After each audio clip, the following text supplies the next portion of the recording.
Welcome to the Deceneus review. I'm Alexander Constantine, and this is episode number 29. It's another beautiful Monday afternoon in South Carolina.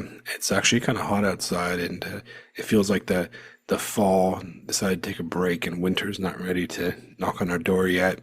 It's Veterans Day today, so I didn't have work. I celebrated being a veteran. Unfortunately, I didn't go get any of that free stuff that all the military guys like to get. And I don't like that. So took our dog for a walk, and I went to PetSmart and got some cat food, and then came home and going to record this episode.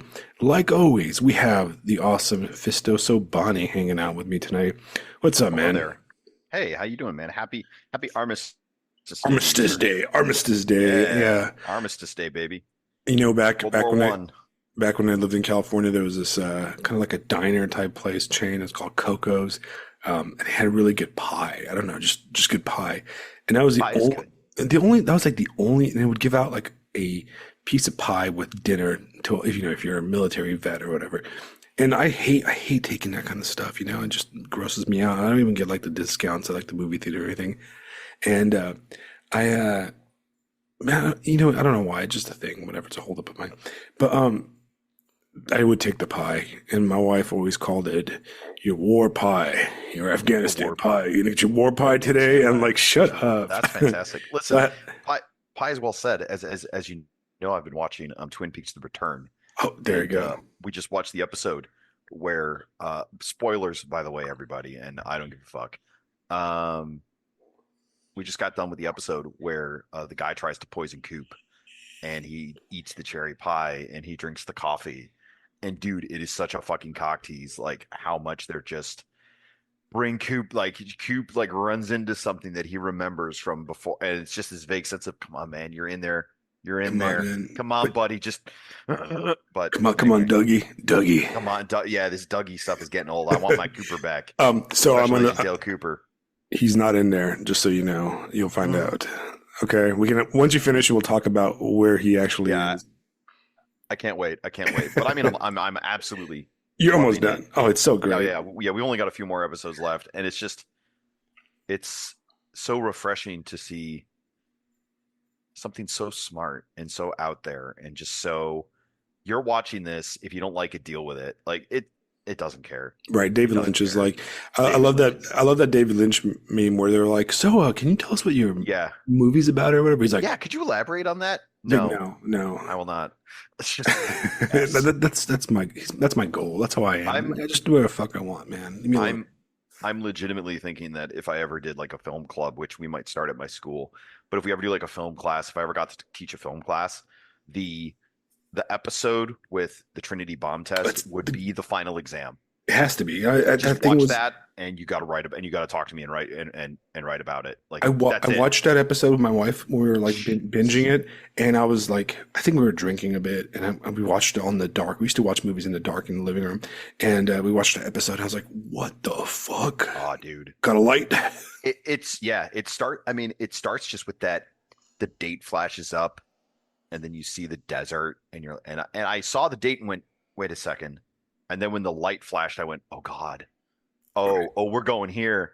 Oh, okay. All right. Here. And then I don't even know. We're going to have to do a 25-hour episode on just Twin Peaks alone, just that episode, the Trinity. Yeah. And what's amazing is that there's none of the regular characters are even in that. Oh, yeah. It's completely new people. You're like, what the fuck am I watching? But it's amazing. What's the thing that guy says? What's the thing that guy said? He's like, got a light. Yeah, got a light. Oh, that's what he said earlier. Yeah, got a light. Got a light. And it's like, who is he? What does he represent? I have lots of theories. Let's save it for that episode. Yeah, right. Let's not accidentally make that this episode. David Lynch. You need to watch Mulholland Drive when you're done, too. Yes, I will. It's on the list. I will mention one more David Lynch thing. I am really cool. Because I'm really cool and all, right? Yeah, I discovered David Lynch when I was like in 6th grade. My buddy and I rented Lost Highway, which is like the first of the trilogy, which is Lost Highway, Mulholland Drive, and Inland Empire. Mm-hmm. And we watched that, and it fucking like it came out of the TV, and it like just zapped my brain. And we watched it like 10 times, and I've become a David Lynch like fanatic ever since then. And I when Mulholland Drive came out, I was obsessing about it, and this is like before like the easy DVDs and all that stuff. And I made all my friends watch it, and they're like, "What the fuck did you just play for us?" I'm like, "Shut up! It's a fucking masterpiece, man!" And it's a great movie. Yeah. For All right, me, but for go me, ahead. just real quick, and then we'll stop talking about David Lynch. Although, do we ever really stop talking about David Lynch? I don't think we do. But for me, it was Twin Peaks, and watching it the first time, I'm embarrassed to say just how like by the balls it had me. Like I desperately wanted to figure out who killed Laura Palmer and what was going on and all, and I took it so seriously. And then the second time I watched it, I was like, wait, this is a goddamn farce. Right, he's making fun of you, and you're like, I "What the mean, I fuck was is like, going that's so on?" good. I was like, I got so punked. That's so good. And then now I get it. Now I get it. It's like, oh, okay, all right, okay. So it's like it's serious, but it's not, and it's just it's its own thing. The only thing I don't like about it is that Eddie Vedder is on there, and I hate Eddie That's all Vedder. right. I'm just joking. I used to like Eddie Vedder. No one can be perfect. No, again, perfect. David Lynch, Eddie Vedder. All right, but before we go, before we start an actual, we Yes. have so much to talk about because it's been a good 2 weeks, right? Yeah, it's been a while Uh, since we had mano a mano. and interestingly enough, it's been an interesting 2 weeks. I need to mention. Yeah, I feel like some stuff happened since we last spoke. Right. I feel like the world, the I don't know. There's the like a vibe has strange. shifted, the violence has escalated. Yeah, there's a Here we strange. go. It's like almost like somebody turned on the lights and the light bulb flickered a bit, and then the ceiling fan spun, and David Lynch again. Fuck, right? And I woke up and I'm like, Dougie, right? Yeah. Um, It's right. like it's like we got out of the red room. It's like we That's got out of right, the black right. lodge. Or maybe we went into the lodge. Yeah. Um, Maybe we've so been in there the entire time. We've been in the blue lodge this entire time. So the first thing I want to talk about real fast is the podcast, right? This is officially Yes. the 29th episode. It's actually the 30th episode because for some fucking reason I labeled the first one as episode 0. So it's really the Nice. 30th episode, right? Now let's call So it the 29th. Let's leave the secret 0 right, episode we'll leave in. the Secret Zero episode in there. That's So this is the fantastic. Yeah, 29th that's great. episode. 29th episode. So because of that, right, I wanted to kind of go over some stuff, right? Well, for you listeners, right? If you're listening to this one, We're gonna have last a business week meeting. last week because of the election and the timing, and I could feel a vibe shift. I could feel the lodge. I was aware, I was keeping aware, being aware of the owls. Something was going on, right? So I decided to release 3 episodes in 1 week, right? 'Cause the whole point is I'm trying to prove that I can talk for fucking hours and hours and hours and drop 3 episodes with 3 different guests in 1 week and only have it here. Some of those other podcasters will give you an episode like once a month. Hell no, I'll give you 3 unique episodes a week, right? Actually, I'll give you 4. I lied.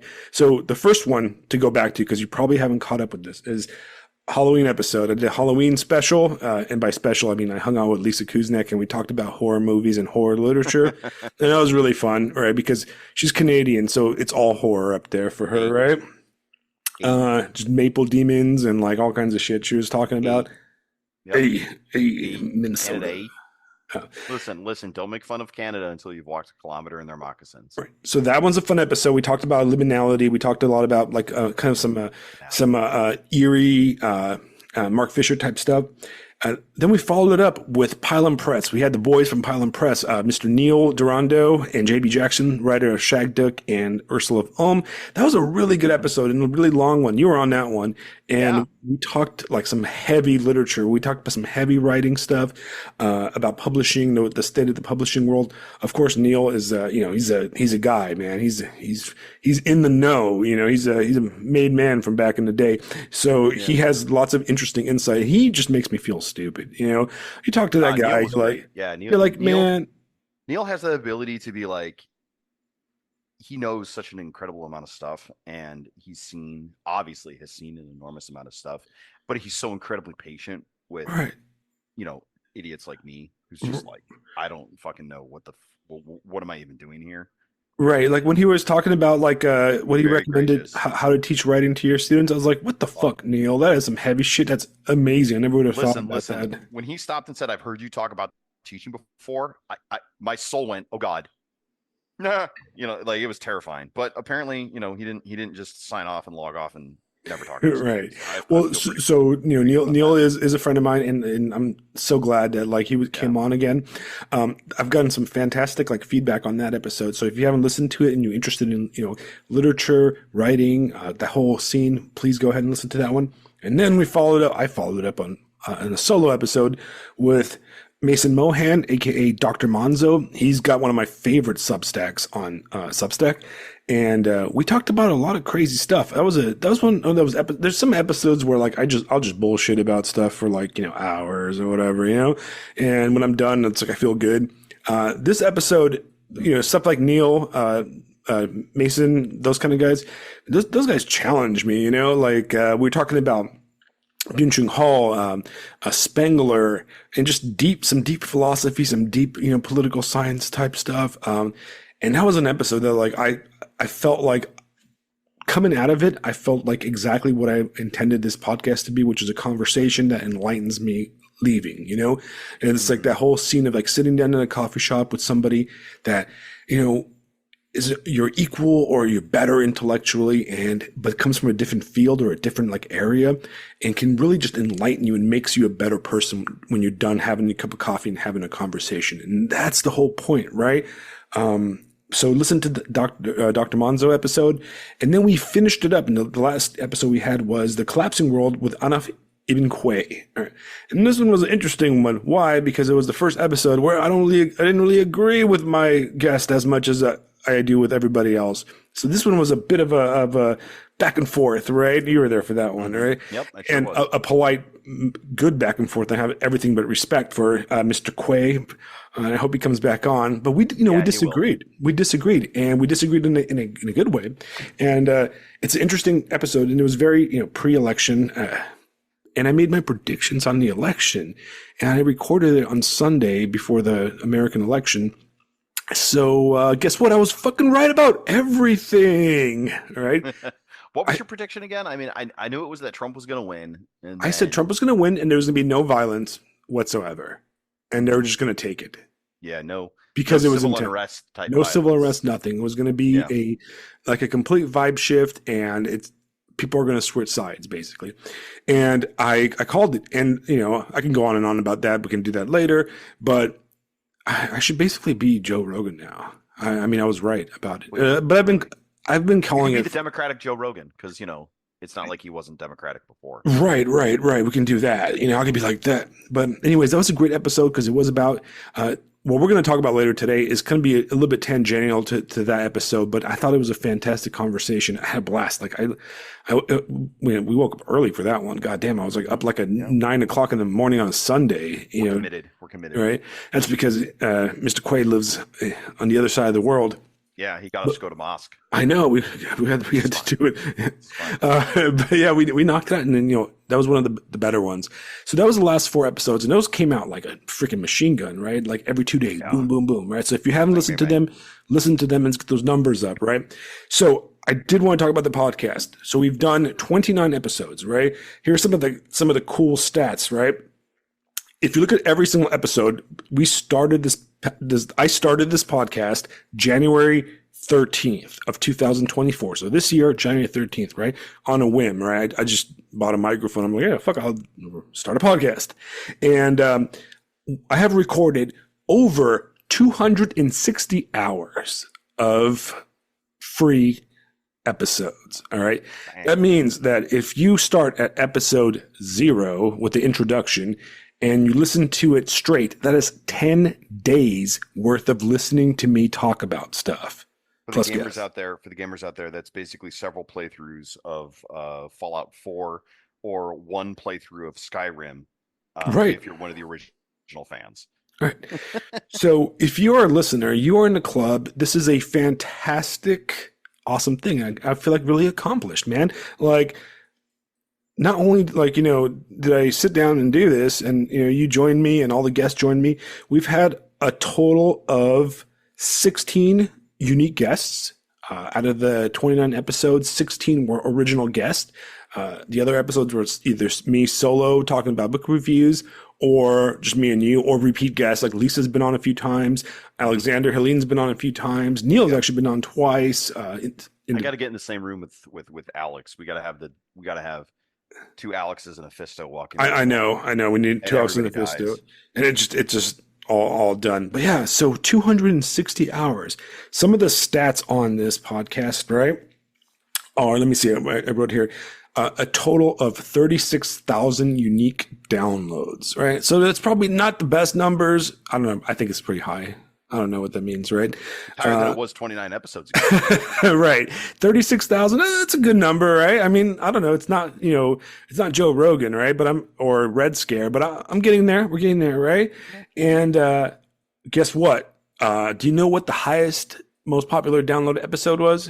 No, tell me. What was the most popular episode, Alex? This really surprised me, actually, because I was like, really? what? It really surprised me. I'm sure I'm going to be super surprised to hear it. So according to Substack's internal data, and I'm using Substack as the data reader, that was episode 12 with this asshole named Fisto Sobani. Amazing. All right, and that got about 4,000 unique downloads since the release. Amazing. So he did numbers, right? I was actually I thought Sudana was going to get you, man. She's right there with you, right? Well, here's the thing: is you've got a guy that basically acts like an absolute ridiculous moron most of the time on notes, and then every so often writes like a halfway decent essay. Like, people are simply naturally going to be curious about it. So I was when you told me that earlier, spoilers, I knew the fix is in, everybody. It's been Ohio the entire time. So yeah, Ohio wins season 1. Yeah, Ohio wins. I'd simply like to thank the Academy. I'd like to thank Lord God Cthulhu, and my rule will be harsh and fair. Fair. So you got it, man. The longest episode, all right? The longest episode. Oh, this is the one I actually want to hear, because sometimes it's like, Jesus. Yeah, the longest episode, exactly 3 hours, according to the metrics I looked up, is the one with Sudana, Queen of Cups. That's the one where we talked all Sunday after. 3 hours. Yeah. I don't know. That felt like that was 3 hours. That was probably one of my favorite ones. Maybe because that's the one I drank like 7 cups of coffee, and and then you did like a truckload of amphetamines, and right. And I in whatever freaking New York chain smoked through the whole thing, like New York Pizza Rat. She was on, fucking talking about subways and bodegas or whatever the fuck New Yorkers talk about. No, that I have to say that episode was definitely like 3 hours of pure terror, because I'm like the Midwest flyover state kid stuck between LA and New York, and you guys are just raging at each other for 3 hours, and I'm sitting down here going, "All right, that sounds very interesting." Oh God, I'm trying not to die, which was a good experience, but it was one of what. So for the listeners, what this means, right? What this means is that today is officially the end of the season, okay? And season 1. End of season 1. And the reason we're putting a cork in it in the end of season 1 is because the next few weeks with Thanksgiving and all this stuff, I have a lot of work to do in my real job. Actually, this is my real job. The other job is my fake job, right? Mm-hmm. And it's just real busy with just stuff happening. So all of November, I'm going to take a two-week break, which is all of November is like 2 more fucking weeks, right? And I'm going to come back in December with the season premiere of season 2 of the Deceneus review. And the reason I'm doing this is because I wanted to organize the episodes more. That way, when somebody, comes across as a new listener, goes, "Oh, hey, I can find these episodes." I don't want to go on to like episode 357 where you have no idea what's going on. So we're going to stick with seasons of about 29 to 30 episodes. That's kind of the goal. Have you considered like a title for season 1? Maybe like The Birth of the Podcast, or like the birth of a nation. Deceneus' first dump. Something like that. We'll do season 1. I will leave it at that. We'll leave it at that. But call it this. Season 1, there's a secret episode. The secret episode, season 1, it's episode episodes, 0. Yeah. So what's going to happen is in the next few weeks, I have some essays that I want to put out because I haven't been focusing on the essay part of Substack very much because of this. And then I'm going to restart the season 2. It's going to have a more concrete schedule. Fuck it, I do whatever I want. I don't need more concrete, whatever the fuck I want. Yeah, I don't know. That is technically more concrete. Yeah, I do whatever I want, and we're going to try to do that. I'm going to have a bunch of special stuff too planned. Have some like more book reviews, more independent stuff. People really liked the whole 6 books I liked episode. I'm going to try to cover more contemporary novels, kind of do that kind of stuff. Solo, 100% still the focus on the way we're doing it in our conversation episodes, which are my favorite things to do. And those are going to be happening, but I'll add some like movie reviews. And then we'll do like movie discussions and that kind of stuff. I have a lot of plans, man. I have a lot of plans. I just need to brew a lot of coffee and I need to quit my day job. Yes, but totally agree. So there's that. So that was so basically to end it, what I'm going to say is please like, share, subscribe, and share this season 1 with everybody because we want season 2 to be a mad banger. I want to take those downloads up to like 1 million. Okay. All right. I want people to listen to me in Fisto and be enlightened. All right. And then be like, whoa, these dudes are really out there. You know, they have crazy ideas. Listen to these. All right. So please share, like, subscribe, and all that stuff. And if you're interested in coming on the podcast, please let me know. Shoot me a message. I tend to get back to everybody right away because I have no life. So I look at my phone every 5 minutes because I'm addicted. Also, if you think somebody, would be cool, you're like, hey, man, Joe, the corner rapist over here, he'd be a good podcast guest. I want to hear his views. Shoot me his email. Folks, if you have anybody out there, a creepy dude with a record store, we want to talk to you. Oh, yes. I forgot about that. 100%. Creepy dude with a record store. Let him know. But that's the podcast stuff. So let's start with our topic, right? Which we don't really have a topic. We're just going to talk about what's going on today. I guess we have a new president, right? I think. Yeah. That happened. The election came and went. A man by the name of Donald J. Trump was victorious, perhaps to the surprise of most people, I imagine, because unlike the clairvoyant Alexander Constantine, I had no fucking clue what was going to happen. I don't really think most people did. It was just, if you were on the left, your guy was going to win, gal, whatever. And if you were on the right, your guy was going to win. And the independents and people in the middle were just going, I hope nobody kills me. I don't know. At least That's what I was. I mean, my whole focus on this whole thing is just what happens after. I mean, full disclosure, like I wrote, I voted for Trump. It was more of a, Trump is the devil I know, while Kamala Harris was the idiot I didn't know. So that's what it boils down to for me. But at the end of the day, it was really about what's going to happen after it's over. Because, when you have an election like this, you've got two sides where everybody is just amped up to freaking 11. It could get really bad. Thankfully, it didn't, or at least it doesn't seem to be getting all that bad yet. I mean, there's a long way to go before the inauguration on that's January 20th. Isn't that when it's supposed to happen? All the time or whatever. Right. There's a lot that could happen before then, but it seems like for now, okay, all right. It kind of feels like normal. What do you think? Right. So, that I think that's interesting, right? I think a lot of people were, the thought was that one, you're going to have a 2020 type situation where it's going to be a drawn out, fucked up vote situation where you're not going to, it wasn't going to be clear, and then it turned out to be just a blowout, right? If, the graphs of all the people comparing 2016, 2020, and 2024. Yeah, I think that's a topic that gets banned off of YouTube if we talk about that. Oh, does it? All right. Yeah. Well, I mean, I was talking about the amount of pasta that was eaten during those years, and it was very interesting how that worked. But anyway. Right, and then the amount of pasta was so much more than when that really popular pasta chef Obama. There was Mario Obama. Mario Obama was the pasta chef that everybody really liked. Yeah. I even ate his pasta, right? Yeah. And this other guy, this old timer. As old cannoli. He on paper was more old cannoli. The old cannoli was more popular than this Mario Obama guy, and it's just that doesn't make any sense. Cannolis are nice, but you got to eat dinner. You got to have lasagna. And then those people did not show up this time around. That was really weird, right? Weird. I think. Isn't Italy having really major problems with demographics? I think isn't their population pyramid totally inverted?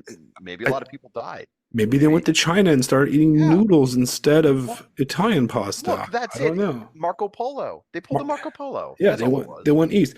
But It went to China. Sure. It was very interesting, and I think a lot of people were afraid of that kind of happening again. And the other Yeah, thing, I think the other thing there were a lot of people, and I know personal people, like I'm not going to even lie. Even I had a little bit of a in the back of the head thing. Are we going to have the era of the riots? Basically, are we going to have that? right. Is it going to be a nonstop like pussy hat parade thing? And it's Yeah. just Are we gonna all have to that, cap a motherfucker? My God. I mean, right? are we gonna have to do a lot of paperwork because of an incident at work? But I honestly think, and I felt it. I felt the vibe before even the election. I was like, I think people are just fucking tired of that shit. I think they're like, nobody wants that kind of crap, dude. I can't even afford the Deep down, I gas. think I agree. Yeah, deep down, I think I agree that there was this sense of I'm just so fucking tired. I'm so Well, tired of this. I'm so tired of this. the problem is, and I think I was having this conversation at work with my coworker, and I think the thing is like when you talk about progress, you talk about the idea of progressives, right? And I think we're gonna touch on the idea of progress pretty soon Oh yeah, in our conversation today. But I think that when you look at a lot of the progressive ideas or the liberal ideas, they're not bad ideas, right? You're like, well, that's a good thing. I want like all that stuff, equality and all the all the Martin Luther King stuff. I mean, that's the America we wanted. I think that's the America we lived in the '90s and early 2000s for people our age, right? yeah, And it's normal.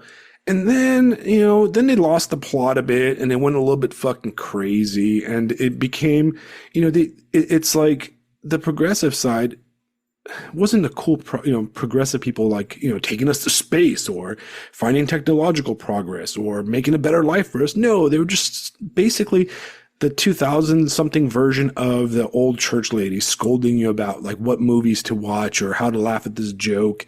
And, yeah. and it's just, people are just like, man, you're fucking boring. And I said this a long time ago when we talked about like, the conservative mindset or versus like a liberal mindset.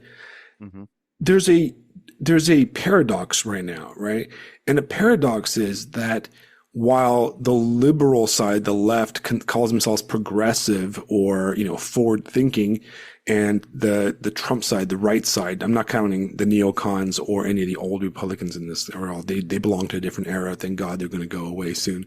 Um, Yeah, the Trump, us basically, okay? I'm not even a Trumpist, but like I'm a right winger, right? We yeah, are technically a lot less conservative than the liberals are. And the reason I say that is because my entire life, our entire education has been this liberal kind of normality, right? That they've pushed, right? Like right. every piece of media, every piece of entertainment, media, movie, television show, just life has been. We've lived in the progressive liberal default, right? All our assumptions are strictly rooted in that kind of mindset, and a lot of it is just old. A lot of it is stale, right? They're Exhausted. it's exhausted. They're perpetually, Yeah, you look at the profile of like when you think of like the who is the crazy person spouting crap on Substack that's like super like dumb like Kamala Harris crap, right? And it's never a young person. It's some freaking 50-year-old dork talking about how like, well, my daughters get to have abortion or something stupid like that, right? right. It's completely like stale and boring because we've tried it. We've tried their way for so long. It's they're the conservatives in a way. They might not be, conservative with a capital C or right wing, but they have a conservative, stilted mindset where they're perpetually trying to get us to stick in 1969. They're constantly wanting to relive their parents' revolution or and it's fucking boring, right? I'm going to offer something, and let's just go right at the throat of it. I think part of the big problem here, and I think where it comes from, is the fact that the Cold War ended and liberal democracy, which is where this all comes from. I think this sort of liberalism. I don't mean being a liberal. I mean the liberalism that was birthed from the Enlightenment, right? Right. That has ended. That ended that ideological struggle between liberalism, fascism, and communism ended with liberalism's victory. And whether or not we like it, humans thrive um, when it's showtime, when it's do or die time, when it's look, you either live or you die, and that's it. And liberalism had nothing to define itself against. It had no more limits. It didn't have anything that could really contain it, and it went for broke. I think 9/11 and the global war on terror was really just very much a outcrop, or very much not an outcrop. That's not the word I want to use. It was very much a continuation of this, where hey, now we have an opportunity. It wasn't really so much that we were going to take out the terrorists, but it's we were going to remake the world, right? Right.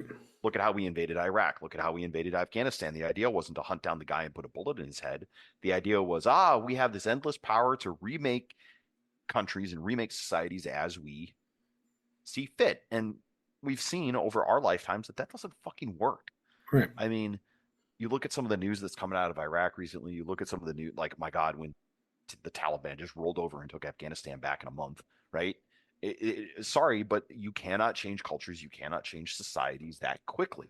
Certainly something that is as, you know, foreign to some cultures as liberalism is.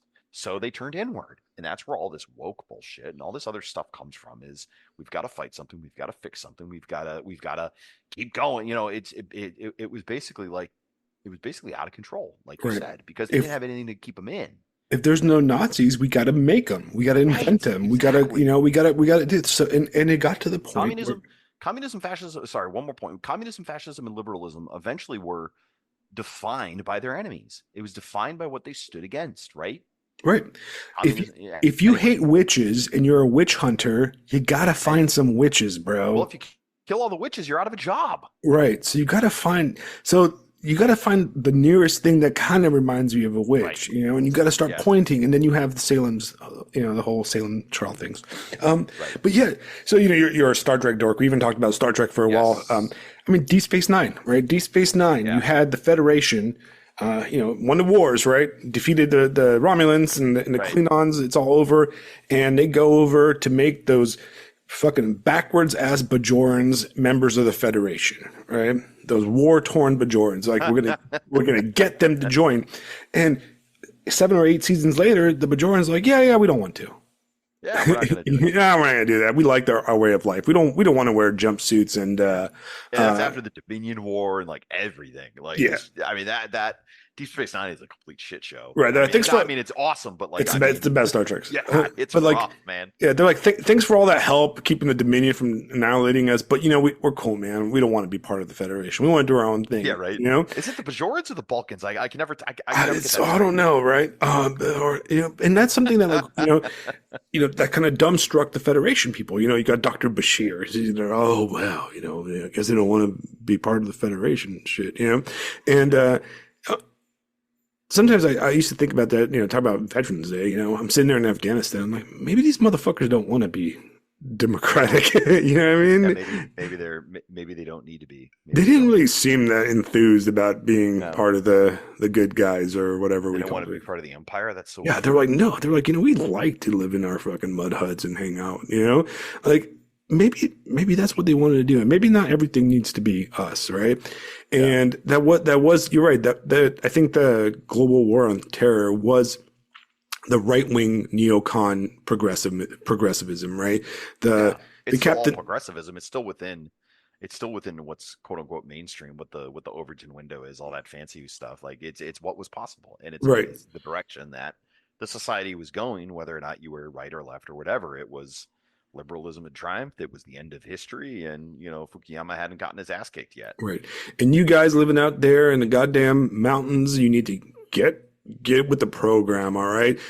Stop with this Allah stuff. Let's go. We're going to build a Gucci store in Kabul and it's going to be Yeah, fantastic and exactly. you're going to like You it. guys can't you guys can't be throwing planes at buildings anymore. We don't do Right. that anymore. This is the 21st century, friend. Everything is going to be great. Right. The end of history, the fulfillment of the progressive utopia is Right. nigh. Because they're I mean, we beat the Soviet Union. Come on, guys, you have to give up now. right. It's gonna be awesome. And I think that was the right wing kind of like version of that because it was neocon driven, right? Because ultimately they were progressives too, right? And then I think when that kind of went to shit and everybody kind of forgot about it, yeah, the crazies on the left took over and they turned their attention inward and they Right. went after your video games and stuff. They're like, your video games got to be ugly because that's sexist if they look good or whatever We need something to nonsense. fix. We need something to fix. We don't have anything to Right. fix. We're going to find things to fix. And your kid's racist if she dresses like a Pocahontas on Halloween or something. And Right. just all kinds of nonsense. And I think people were honestly sick of it, are just tired of it. They're just like, you know what? I, I'm not a racist. So No, stop calling me one, no. bro. You know Well, what I it's, mean? Like, I was it's looking like, at I was looking at some data that was in actually it was in a chat that I'm in with Anoff, and we should have him on to talk about this. But he was talking about I'm scrolling up to it real quick. Oh, so ethno-racial makeup of America by age groupings. All right, I'm gonna try to make this a little funny. But when you look at 1990, there is zero of what I would call, what do they call it? Two or more races. And then by a 2020, the amount of two or more races has increased from almost nothing to 5%. Yeah, we're so racist that that's why we're fucking each other and having babies. right. And Uh-huh. it's Yeah, just sure. it's just absurd. I mean, listen, you're always going to have prejudice and a level of Yeah, you can't racism. fix that. That's just the way of Yeah. man. We are Yeah. tribal creatures deep down, Yeah, it's and it's it's trying to fix things that are not fixable. To go back to other science fiction, it's Serenity and the Firefly episode. Like they're gonna come around to the idea that they can fix people, right. and then they're gonna And do this Miranda thing, and it's gonna drive. They're gonna try to fix people. They're gonna drive them all nuts. Actually, now that I say that out loud, if anybody hasn't seen Serenity, I would strongly recommend watching it. It's one of the greatest science fiction films of all time. it is. I'd It put really I'd put it is. up there next to 2001. And dude, what did all the people on Miranda come? Spoilers, by the way, they're all Reavers. What did Right. we have people literally online screaming about how emotionally upset they are? They're shaving their heads. They're killing. There's that one story, that horrible story out of Minnesota, where Or a the dude guy that killed his family. annihilated his family. Like, they're Reavers, guys. Yeah. They can't They're gonna handle. rape us to death, eat our flesh, and sew our clothing into their jackets. And if we're lucky, they'll do it in that order. Right. Jeez. And Anyway, and then, like I said, yeah, that's a great movie, by the way. So just to yeah, it's kind of an older, it's not older movie. It came out when I was like fucking in my 20s, right? I'm not that mid old. 2000s or something, right? It was Yeah. right in there. And it was Aughts. basically It was before everything started to suck.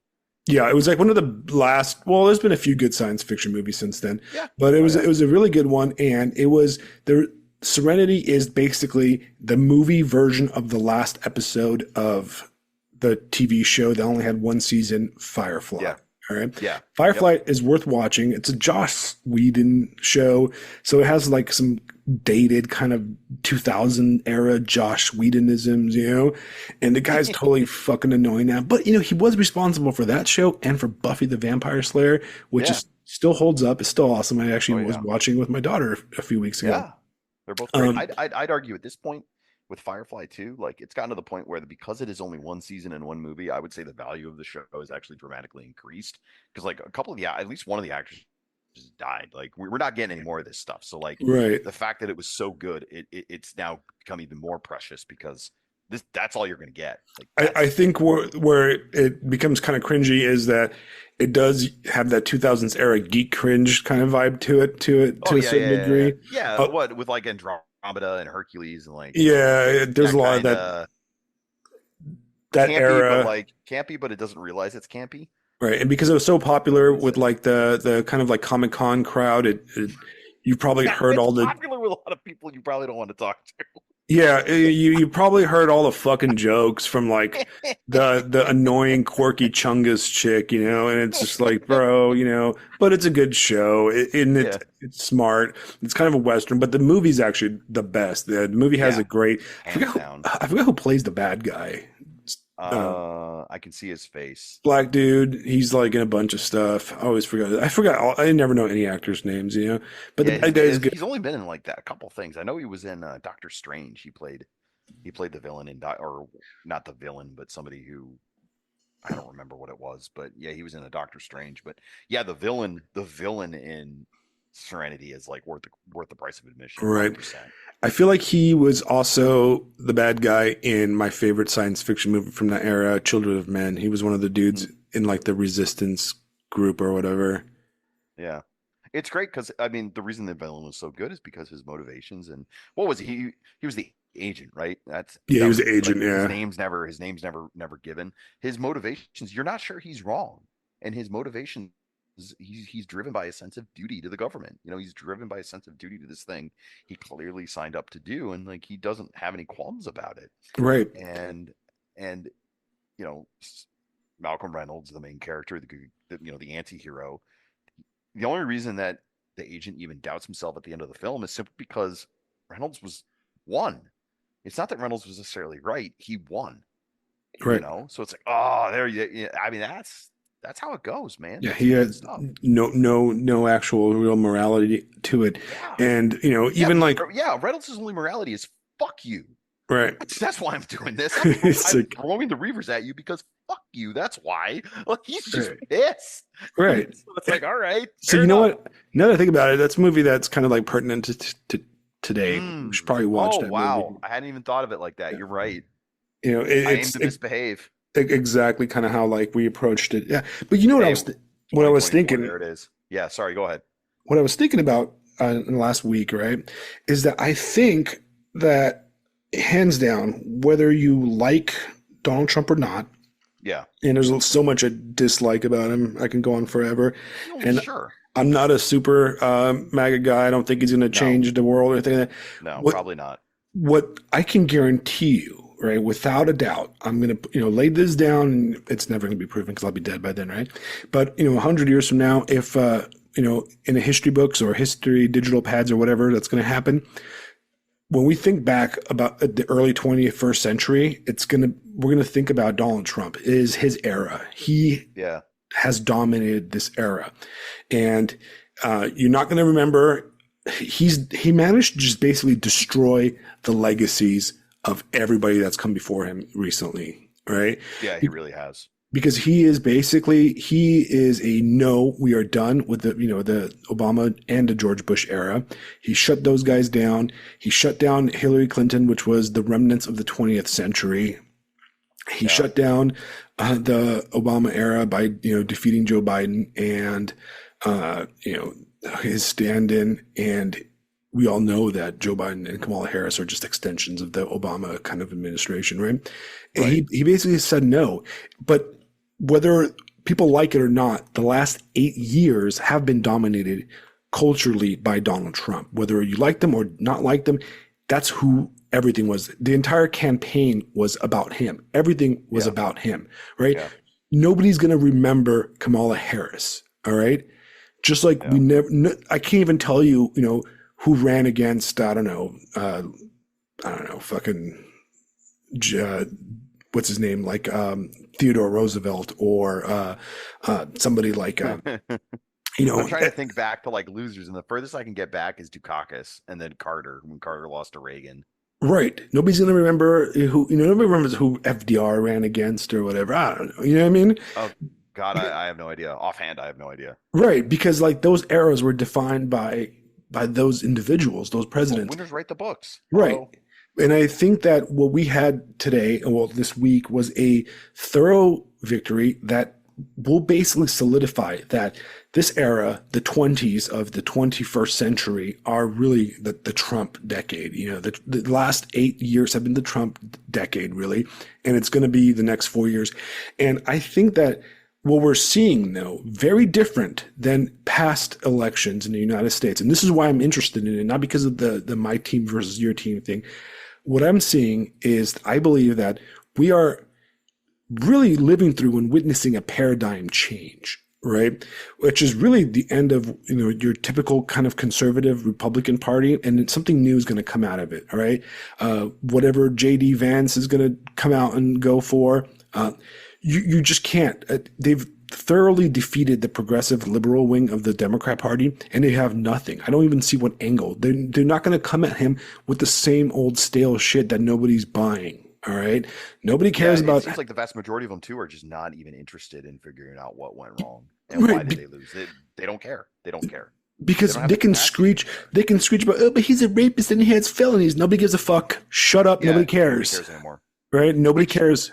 yeah, I mean, how incredible is that? Like, he literally could be, and it's like, yeah, nobody cares anymore because you guys are just so freaking annoying at this Hey, stage. you can't sit here and have fucking like Snoop Dogg and some fucking like prostitute like date rapist like what's her name on your fucking convention or whatever, and then try to be Yeah, like, oh, you rapists are know, bad. Oh, shut up, shut you the know, fuck up.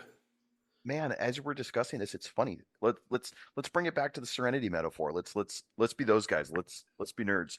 Think about the Serenity metaphor. The captain of the ship is a literal traitor. He was Right, on the wrong side of a literal civil war. They have one of the most important people on the ship is a literal prostitute. You've got the Simon guy who's been running from the government, right? His his sister is a freaking science experiment got wrong. You've got right. Jane, who's literally there just to kill people. He's a murderer. Like He's that's all he's for, he's just right? animal. Look, Jane's just Animal Mother from Full Metal Jacket. I Oh mean, yeah, it's the same he's actor. he's Amos Burton. He's Amos Burton from The Expanse. Like he's just that guy. Yeah, He's here for comic relief and to murder people. All right. he's Full Metal Jacket. He represents Yeah. he's when they were filming that that scene where they pan with the camera, you can see the camera crew doing the documentary in Full Metal Yeah. Jacket. And have you seen that movie? Stanley Kubrick's. It's been a while. I So think I saw it in high school. the same actor was Yeah, Animal yeah, Mother yeah. in Full Metal Jacket, and they're Right. Yeah, panning yeah, and they're asking yeah. them like the GI soldiers. The GIs are sitting there in Vietnam and they're all fucking fucked up and like they're covered in mud, smoking cigarettes, like taking cover in their wall. And this camera crew's filming and kind of interviewing them. And he just they come to him. It's the guy that played Jane. I forgot. He's one of the Baldwin brothers or something like that. Yeah. And he's just this like big fucking Adam redneck. Baldwin. Alan Baldwin. He's just this big fucking redneck. Yeah. I don't think there's any relations to him. He's not really a Baldwin brother, but that's his No, name. he's not. Um, He's and I'm they pretty sure panted he's this not related. dude, Anyway.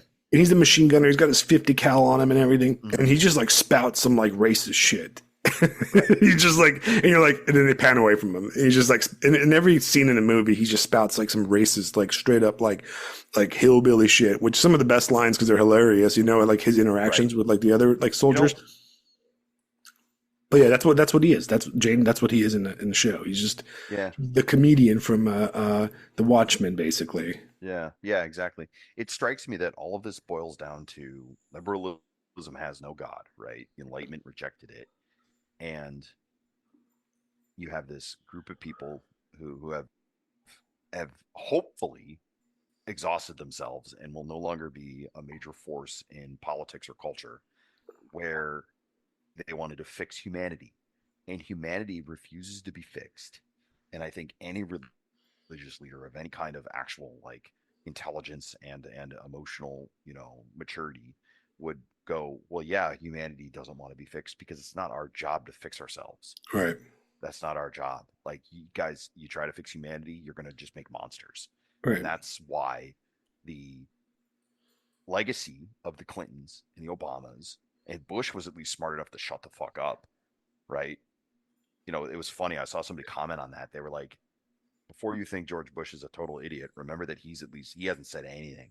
I don't remember him saying really much this entire election season. He certainly didn't endorse anybody, right? Right. He's out there painting his paintings Yeah, I and mean, shit. hey, at least he had, yeah, at least he had the wisdom to pull a Diocletian and just go retire Yeah. and do And something normal. all You know what I mean? presidents should do that. All presidents should just shut the fuck Seriously, up when they're done. yeah, exactly. Shut up, go paint, go garden, go pull a Diocletian. All right, go back to Mount Vernon and do whatever the hell it is you do. All right, just relax.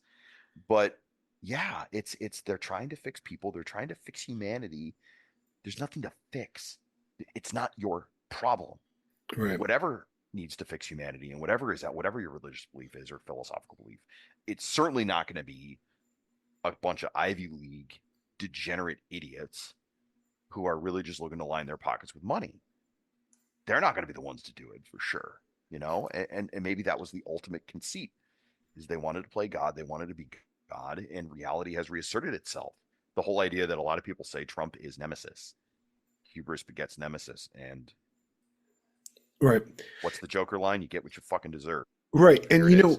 what's interesting is I don't think that I think that there's two Trumps, right? I think that there's Yeah, two entities that are named Donald Trump. I think that there's the individual, an aging boomer billionaire, yeah, TV show WWF character. That's probably all the bad things that people say about him from the other side, and Yeah. at the same time, he's human and he's real, and he has, there's probably a lot of ego involved in his desire to win. And, I hope he shows some humility in the future and, chooses the right cabinet and that kind of thing. Right. Yeah. We'll find out. But what I think really won, or who I think really won the election, is the egregore of Trump, right? Not him himself, but the meme version of him, right? I think that's really what won the election. The idea that Trump is basically this dude that's like, hey man, I don't want to live in fucking your, Los Angeles and Demolition Man, basically, I don't want to live I don't want to live on Miranda, Yeah. I don't want to. I want to flick my Bic lighter without the safety thing on it, and I want to fucking eat rat burgers, and I want to drink raw milk, and I want to do whatever the fuck I want because that's what my grandparents did. They didn't ask for permission, to take a shit in the street. They just did if they wanted to, and then they shot each other, And I just, it's like you look at, we lived, and America cannot be tamed. I think Taibbi wrote this, but he wrote how essentially America horse that just bucked a cowboy off it. And right. Like, nope. Right. Bang, and for a while it was looking kind of scary, we looked like, everybody took the knee, bent the knee for the COVID stuff and everything.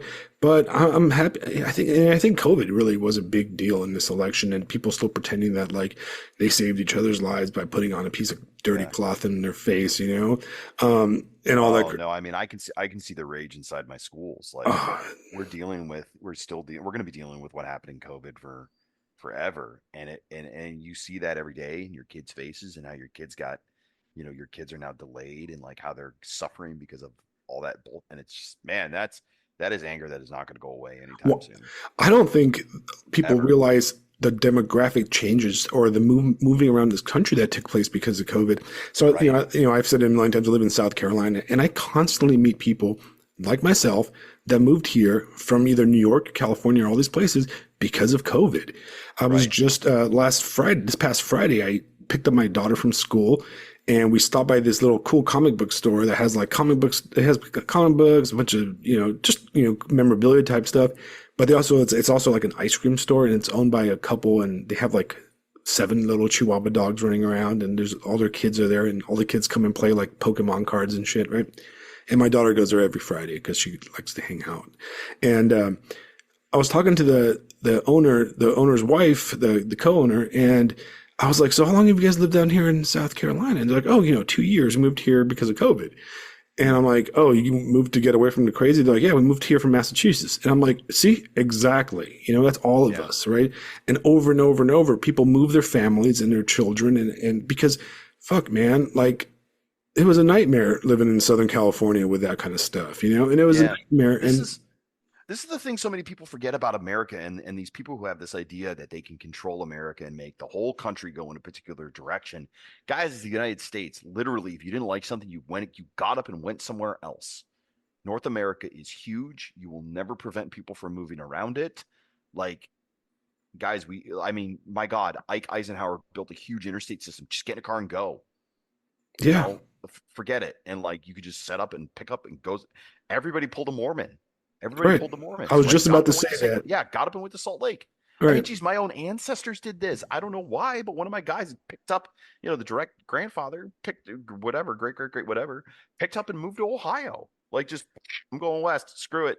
I don't want to deal with your shit, bro. We're gonna move. Yeah, I'm moving to the other side of the country to get away from you. Come get me if it's that big of a deal. This is the warning to the people that might be leading in charge in the future, right? Woe to you who corners these people, right? If you don't let them move, you're gonna have a wild animal cornered, and it's gonna be bad. And I mean, I live in Florida. I know where the Seminole Reservation is. I'm going to go meet some and take notes if you guys really want to make an issue of it. You know what I mean? Right. Because that's what you're going to get. But so I think that we are living through an era. And this is why we're talking politics today, because we don't usually talk politics on the podcast, but we can't deny it. This is a new epoch. It's different. Everything feels different this week. All right. Shall we segue now into one of the topics that we wanted? Right. So what we're going to... That essay. Exactly. We're going to talk There we about go. Tree of Woe's essay, right? His essay is called The Yes. Dawn of a New Civilization. If you're not familiar with Tree of Woe, it is a Substack of Mr. Alexander, I can't never say his name, Macris. Anyways, this dude's cool, right? He He's like, fantastic. All right. Don't right, listen. We're both idiots. We were discussing before the podcast that we don't know how to pronounce things. All right. right, It's the Agia. It's the Hagia Sophia. Okay. There's a fucking H in it. All right. right. So Mr. Alexander Macris, Tree of Woe on Substack, Yes. Tree of Woe. he's been around like the internet scene forever now. He is the creator and owner of that role playing game. What's it called? Man, dude, I'm gonna like people are gonna hate me for not remembering this. Anyways, he does a lot of Dungeons and Dragons type stuff, a lot of like role Yeah. playing type stuff. Yeah. Um, Probably gonna laugh because I only know him from his writing. I don't know him from the game scene at all. Yeah, he's from the game scene. So I've known of him for like ever. And then he was in our chat and I was like, oh shit, you're Alexander Macros. I've been reading your stuff for like a decade, dude. And Yeah. I was like starstruck in our own chat and I was like, oh, that's who you are. I'm like, holy crap, dude. I've been talking to this dude, and I know I could not Right. connect the two because he keeps his kind of like political type stuff very separate from his like gamer type stuff for the most Yeah. part. He's smart like that. Yeah, unlike me, I'm like, here's my writing. It's about liberal shit Yeah. stuff. And Here's my then, face. yeah, fuck. What's up, Anyways. everybody? But yeah, he wrote an essay. He dropped an essay called "The Dawn of a New Civilization." And you know what? You go ahead because you're the one I want to talk about this. So it was fantastic. I said, tell us about it, Fisto. All right. So the essay in general. All right. So the dawn of a new civilization. After the Apollonian, Magian, and Faustian comes the Aenean soul. So to give the readers some background on this, um, it's very much built on the ideas of a guy named Oswald Spengler, who is a German philosopher that wrote a book called The Decline of the West. Um, I've been I've begun reading the book so I can fully more understand these ideas. But it immediately it strikes me as the kind of book that like Edward Gibbon wrote when he did Decline and Fall of the Roman Empire.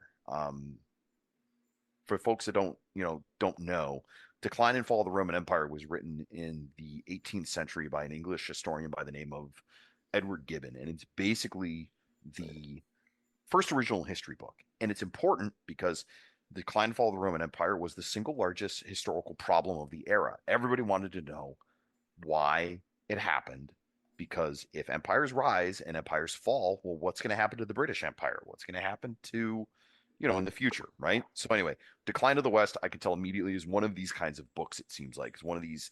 It has an idea that just captures people, and the summary of the article basically, definitely go read it for yourselves. Tree of Woe was a great author, very interesting thinker. And this article should be read because this guy is typically very pessimistic. It's not called Tree of Woe for nothing. All right. So for him to write an article like this, you need to stand up and pay attention. All right. It's one of those, oh, he wrote it like what now? It's very optimistic. So anyway, Decline of the West. I'm going to try to summarize as best I can. He came up with this historical idea that there are different souls that animate cultures, that animate civilizations. The Apollonian soul for Apollo, that's the classical civilization of Greece and Rome, where their architecture, their art, everything is based on this idea of human flourishing within the obvious boundaries of nature. Got it, right? The Roman civilization, like the limitations of man are well known, right? So they build everything and create everything with that in mind, and they're trying to seek harmony within. The Magian or Magian, however you say that, doesn't matter. Magian, that is when Christianity, Islam, and Eastern Rome kind of come in and bring God into the picture. So you have this turning inward. You have this sense of inner sanctity and holiness. So you get buildings like the Hagia Sophia, where it's this huge dome, and you step in and like the people talk about how it's stepping into the dome of heaven itself. And so there's a different vibe. There's a different sense of what animates that culture. Faustian is essentially what we know as the West. So Faustian comes out of the growth of the Renaissance, the Enlightenment, the Industrial Age, the modern age, and it's conquest. It's straight up, we're taking what we want, we're building what we want, we're doing what we want, and we are very ethically not interested in the consequences. That we're just going to go. So you get these skyscrapers and the Gothic cathedrals and the conquest of North America, split the atom, go to the moon. Like we go to the moon simply because it's difficult. Tree of Woe the quotes Kennedy. We go to the moon not because it's easy, but because it's hard, and that's the sole reason that we went to the moon. Right? Faustian. To fucking do it, we're bro. taking all of it. Yeah, fuck it. Fuck it, we ball. All right. But that has led to exhaustion because there are obvious limits to that because reality has limits, whether we like it or not. We can see this in the political discussion we just had. You can see this in the climate, quote unquote, climate crisis that people are constantly worried about, and collapse, and can we sustain the global civilization, and this and that and the other thing. So Tree of Woe comes up with this idea called the Aenean soul for Aeneas. He was the famous mythic hero who survived the destruction and collapse of Troy, and was, according to myth and legend, the person that led to the creation of the Roman culture, the creation of the Roman people. So the idea behind this is that the Aenean soul is birthed out of the Faustian soul because humanity has realized, hey, there are limits to what we are able to do. But if we don't do something, everything on Earth will eventually die. Earth is doomed. Whether that's an asteroid strike that takes us all out, or eventually in billions of years when the sun dies and that's it, right? So everything is doomed eventually. So the Aenean looks out into space and realizes we need to become a multiplanetary species. We need to get off this rock and figure it out. We have to do it. If we don't, we'll die. So he goes back to the John Kennedy quote, the Aenean soul goes to Mars, not because it's easy, but because it is necessary. And it's that tweak. We're doing it because it's hard? No, we're doing it because we have to.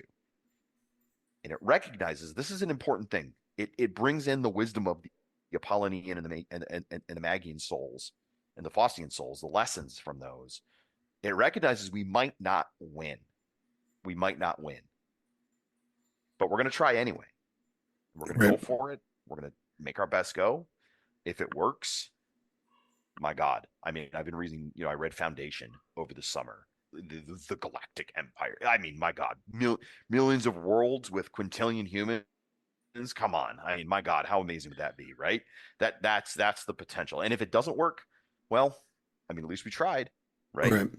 So that's kind of that's the essay. That's the idea. And he points out that with this vibe shift, and especially with somebody like Musk, who's probably the biggest winner of the election, with guys like Musk and this reaching for the future, we might be in a very interesting time, a very mythic, 1,000 years from now, no one's going to remember our names. No one's going to remember how humanity got off Earth, but we're going to know that we did.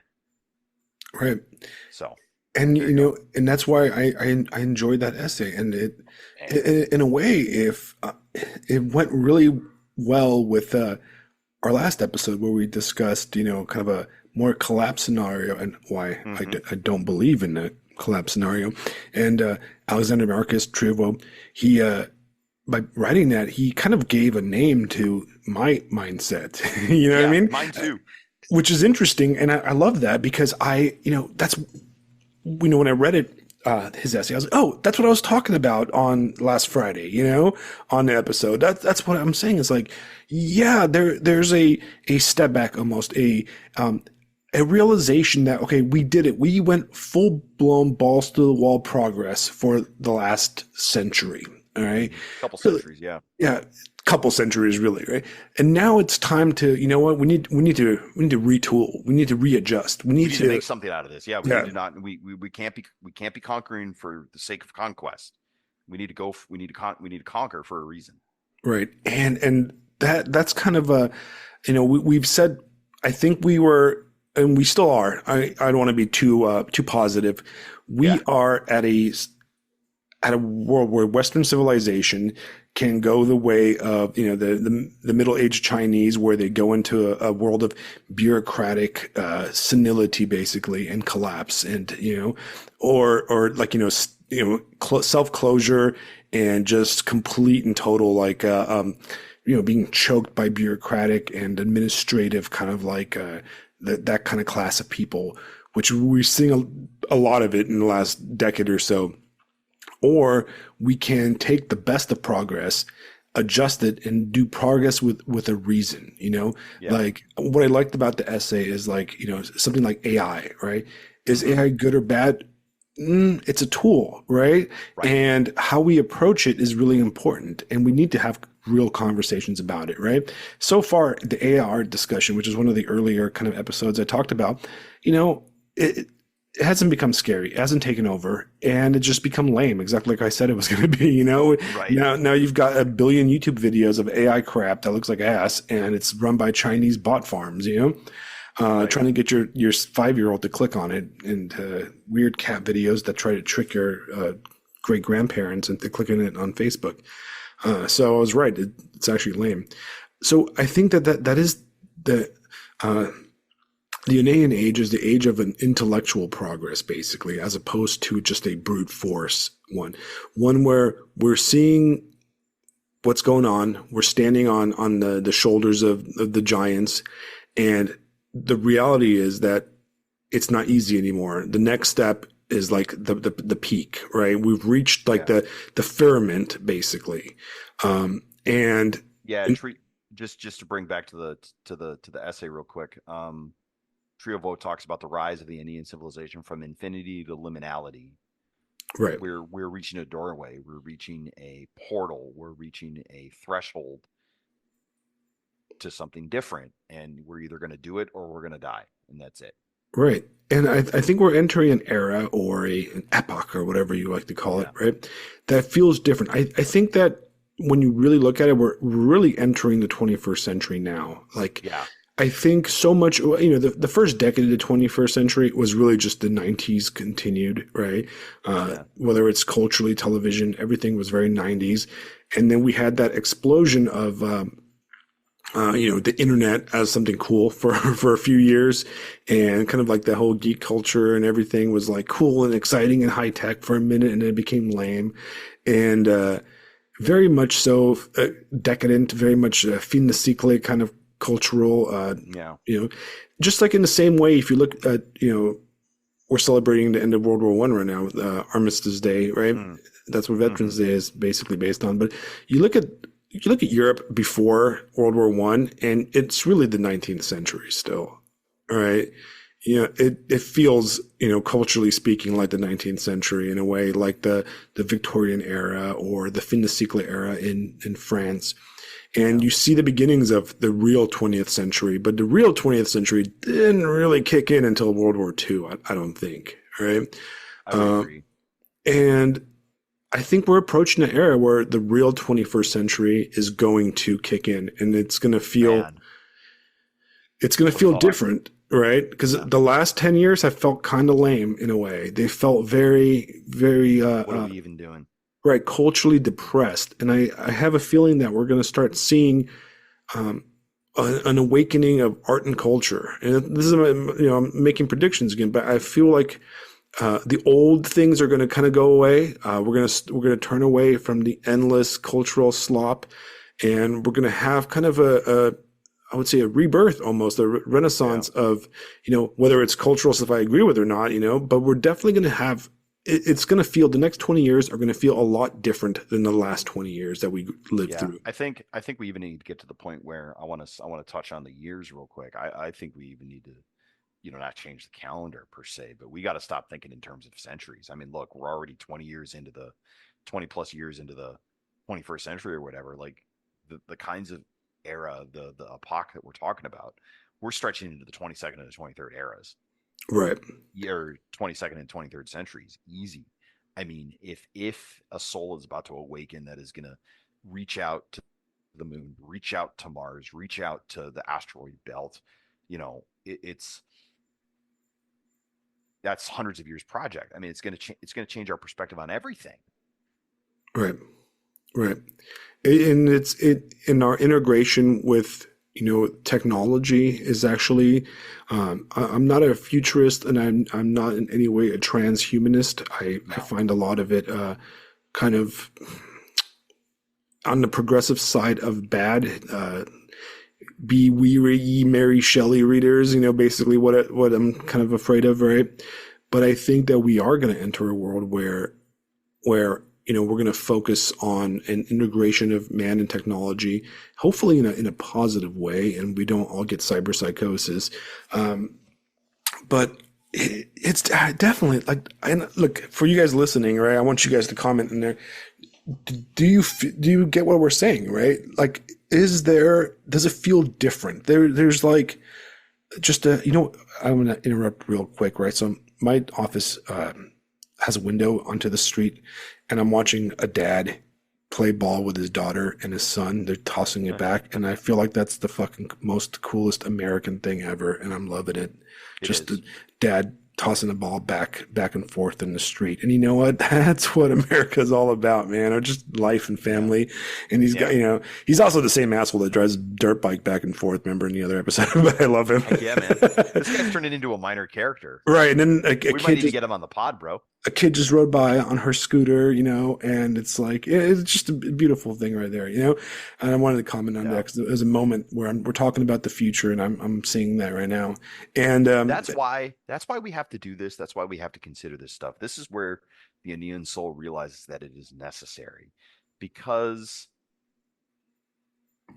do you want that to go away someday? Right. I don't. I want people to do that on Mars. I want people to be like that one astronaut that took a freaking, club and a golf ball to the moon and drove that thing 3 miles. Like, hell yeah, let's go.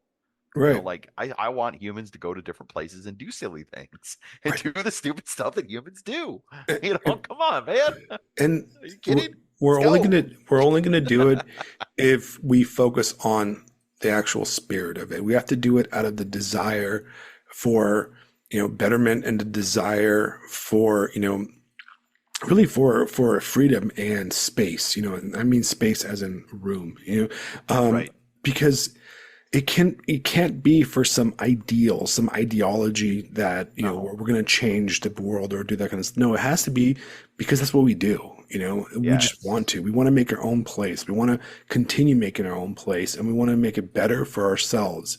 And there's a level of selfishness to this kind of mindset, which I think is a requirement for success. Yeah.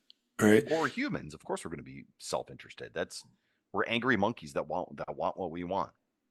Right. And I feel like how we were talking last episode, and it was kind of a little bit of doom and gloom, I think that I'm right. I think that so much of the progressive mindset, and by progressive, I'm not meaning just Democrats, I'm just talking about the 20th century kind of progressive mindset, is a one that is devoid of spirit. And when you're devoid of spirit, you start looking at humans as machines and as just inputs and outputs. And why don't they do this?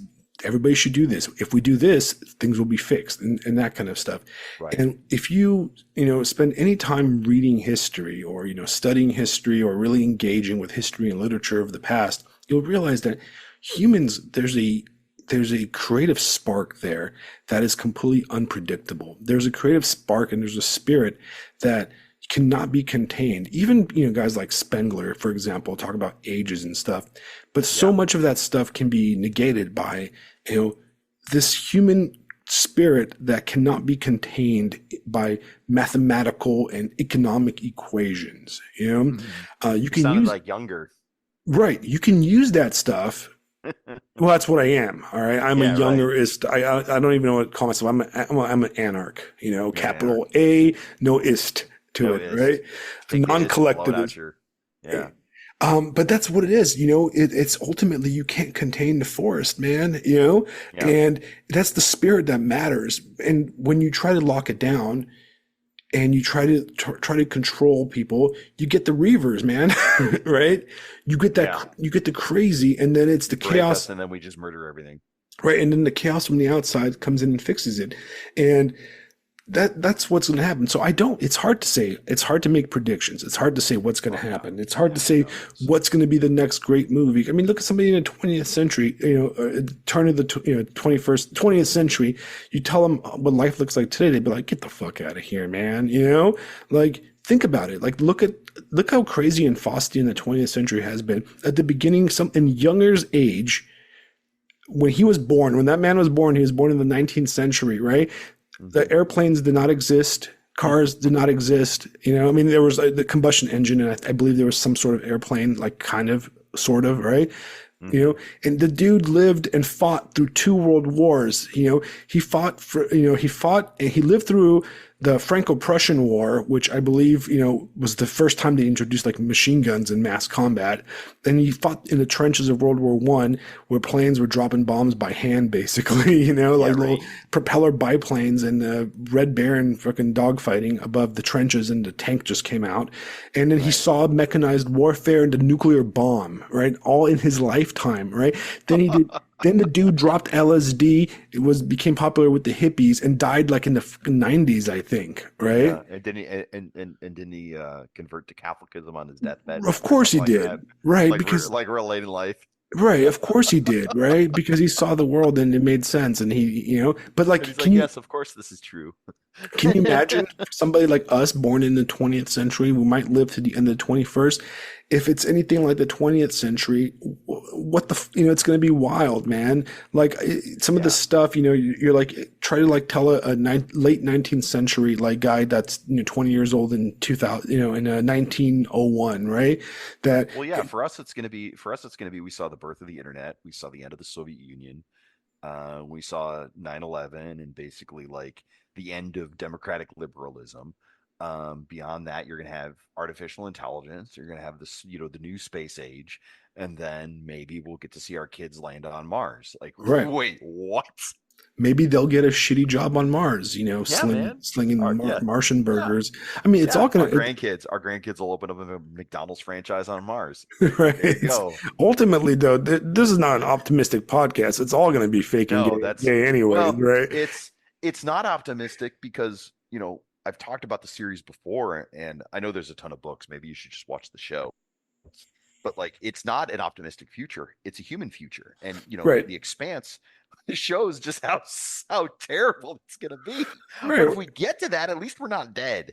Look, At least it's right. not all gone. Like, listen, You if we're know? gonna if we're gonna live, might as well live on Mars and kill each other on Yeah. Mars. It's Yeah, how things are gonna be.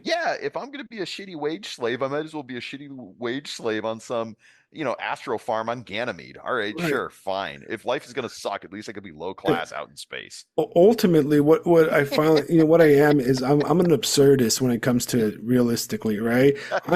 Me and Camus, we boys, right? Me and We that got to do little, that Total Recall episode. yeah, That's what comes to mind when you say that. exactly. Me and Camus, we're boys, right? That's where my philosophical like There we leanings come. go. I'm an Yeah. existentialist, but I'm really an absurdist, right? And Yeah. in the myth of Sisyphus, that's kind of the whole point, right? Is like everything is fake and gay, and pushing this rock is not going to get me anywhere, but I'm going to fucking do it anyways, and it's going to be funny. I can't imagine anything more absurd than a bunch of monkeys floating through a tin can between the different rocks that orbit a giant Right, billion-year-old flaming ball of gas as literally everything in the cosmos right, roars through everything else. right. I, So I mean, is there anything more absurd than that? yeah, I mean, No, think there's about it. not. There's just Yeah, not. think about it. We're basically a bunch of angry monkeys living on a big rock that hate each other and kill each other all the time, and now we want to get the fuck off the rock and hate each other on a different rock, you Yeah, know? why But not? you know what? That's cool, man. It's That's what it's all hey, about, right? And yeah. some of those monkeys, they create art, and some of those monkeys, create little tiny monkeys, and it's all fine. Talk about monkeys. Did you see that news story about those monkeys that escaped in my neighborhood? Yeah, yeah, man. Yeah, man. I heard that was you. I heard that was your Operation Mayhem Fight Club. Right. So, I mean, Yeah. for listeners in South Carolina, It I get wasn't Alex. I'm just making shit up. yeah, I get a text alert like at friggin' 8 o'clock at night, and it's one of those like police alerts, like those Amber Alert type things, but it's like local police, sheriff's department, blah blah blah. So this very sinister sounding corporation called Alpha Genesis, I guess, runs a lab of rhesus monkeys on this island called Monkey Island off the coast of South Carolina. You can see it from where I live, basically. And they've got like 4,000 monkeys that they brought over from Puerto Rico like 30 years ago because they all had like crazy herpes or something. They're basically like a breeding program for lab monkeys. So it's sinister, fucked up shit to begin with. But somehow, a few days ago, they lost 40 of them. They escaped from one of their labs, and I don't know if they caught them yet. They're running around the swamps of South Carolina in my neighborhood, basically. So I don't know if the company refuses to tell us what they were testing on them or what they were doing with them or if they're just breeding them. So Alpha Genesis lost 40 of these fucked up crazy monkeys, and they're out running around, and the police said don't get near them because they're monkeys. They're wild and insane. So yeah, what kind of fucked up world is that in? It wasn't me though. It wasn't my Tyler Durden moment of freeing the monkeys, even though I would. This is why you've been so tired. This is why you've been so tired lately, dude. Yeah, I've been out there chasing the monkeys, dude. I'm like, I'm trying to set them free. Insomnia. I don't believe in animal testing at all. And, it's just, that's cool, man. Leave the monkeys free, let them roam, put them back to Puerto Rico, wherever they came from. And let the super cancer monkeys roam free. And in fact, who they will. And people say, oh, but they can cure cancer. That's cool, man. Do we really want to cure cancer? Do we, I don't know. This is the whole progress thing, but I'm just joking. Hey. Oh, those monkeys were working on Shakespeare. They were part of they were on the typewriters, and they were going to write the next great American novel. No, free the monkey, bro. Free the herpes monkeys, right? According to Wikipedia, the original monkeys that they brought to the island 4 decades ago or whatever, and I think it was in the 70s, man, when they brought them to the island, right?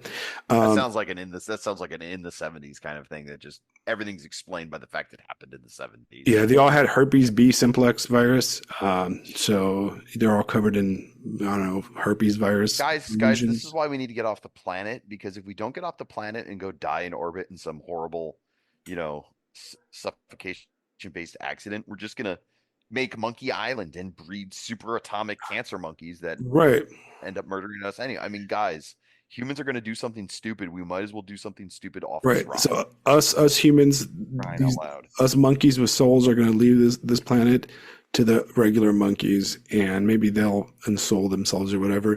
I mean, they'll be the ones. Anyway. Isn't that the whole theory of Battlestar Galactica though? Didn't didn't they all? No, I think it goes in the other direction. The other direction, right?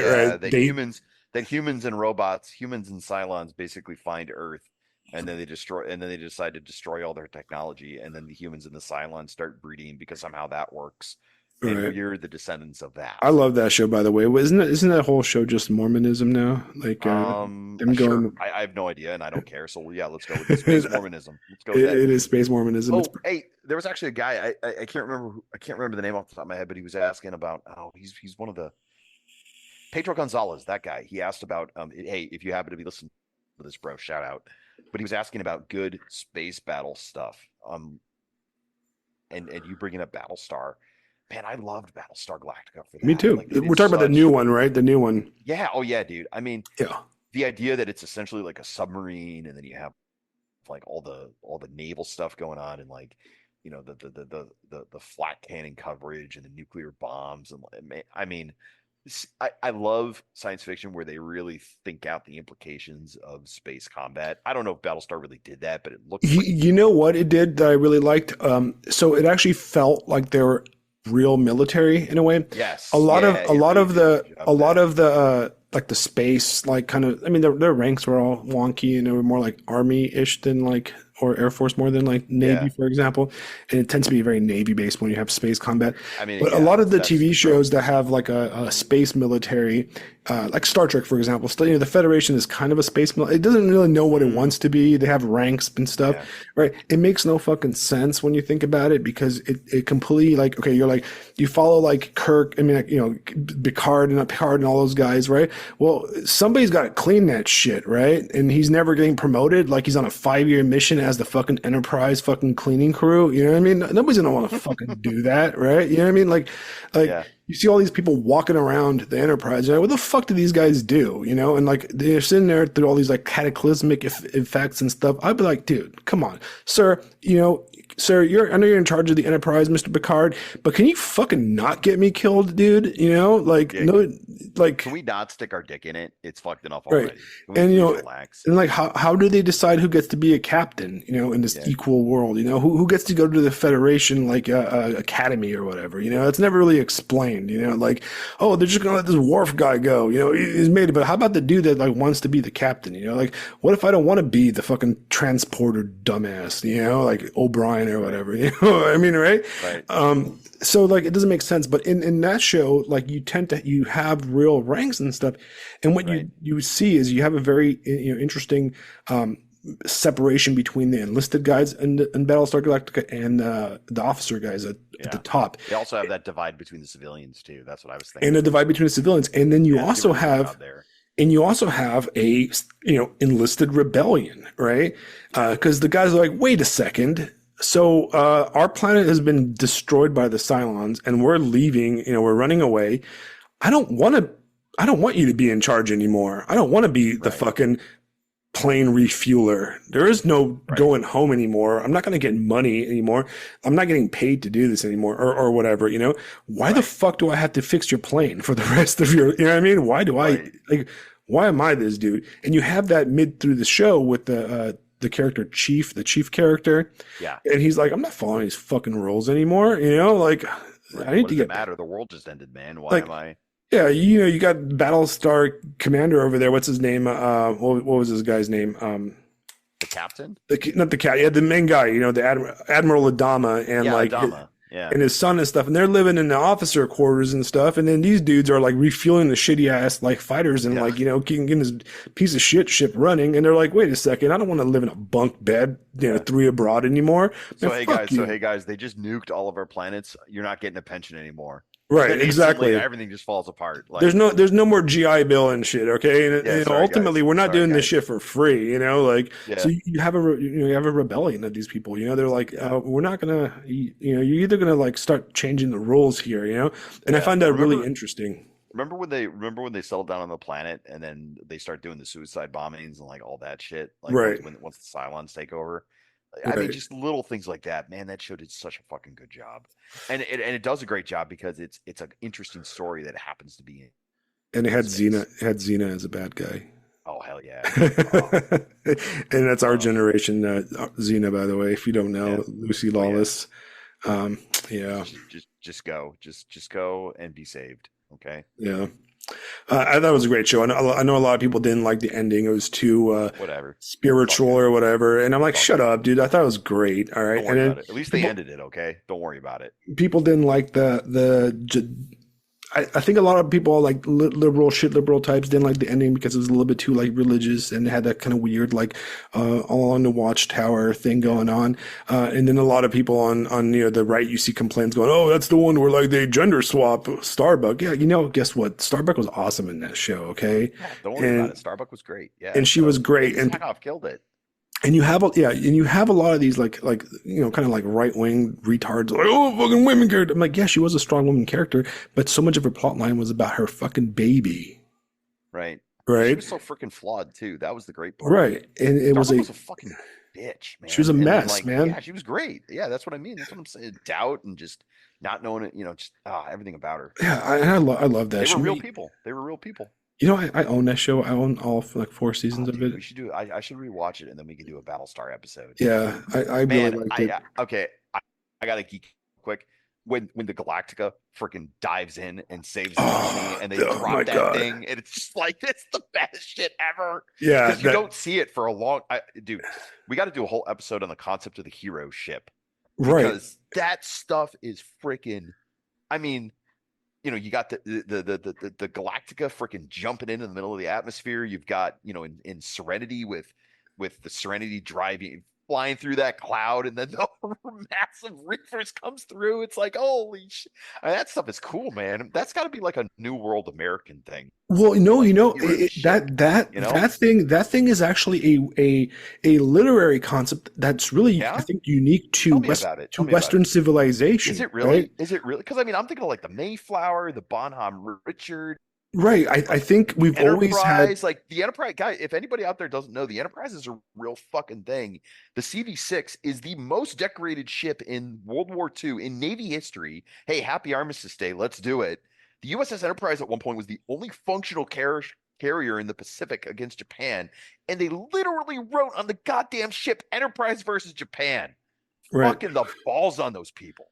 What Right. the I my think God, I dude. think it is a modern kind of concept where you don't see that in like ancient like non-Western literature Yeah, where it's kind of yeah. people kind of like fetishize or like A ship. Well, like the personify a Victory. ship or a horse or something like Yeah. that, you know? Well, I mean, you got Alexander the Great's horse, but Right. But even Western that, civilization, bro, like yeah. that. Oh, duh. Yeah, Right. dummy. Right. You Yeah. know, like I think that it's like, you never like, it just seems like a You, very like the you know whole what's ship funny about that? sacrifice thing. Yeah, you know what's funny about that too? You mentioned that.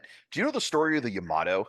Yeah, that's the Japanese. I was about to say Yeah, the I mean Yamato. the Yeah. Japanese, right? The Japanese get a ton from Western culture. But did you know about the story of the Yamato's end? No, no. Go ahead and. Ah, bro. All right. So I want to say it was either Okinawa or Iwo Jima. I think which island is closer? It's Okinawa, right? That's the closer one. Okinawa is the big island next to Japan. Yeah. Yeah, I think it had to have been Okinawa. It might have been Iwo Jima. I could get it wrong, but it was one of those battles. But the Yamato was basically being held. All right, biggest battleship, one of the biggest battleships in history. This thing was a monster, right? This is a cool story. You're gonna like this because of your Japan experience, and also this is a great story for Armistice Day. But the Japanese are holding on to this thing in reserve, and they decide to deploy it on a one-way mission where it's going to beach itself and then serve as like a mobile, Art, mobile artillery platform. pillbox, yeah, until it gets destroyed. That was what the mission was.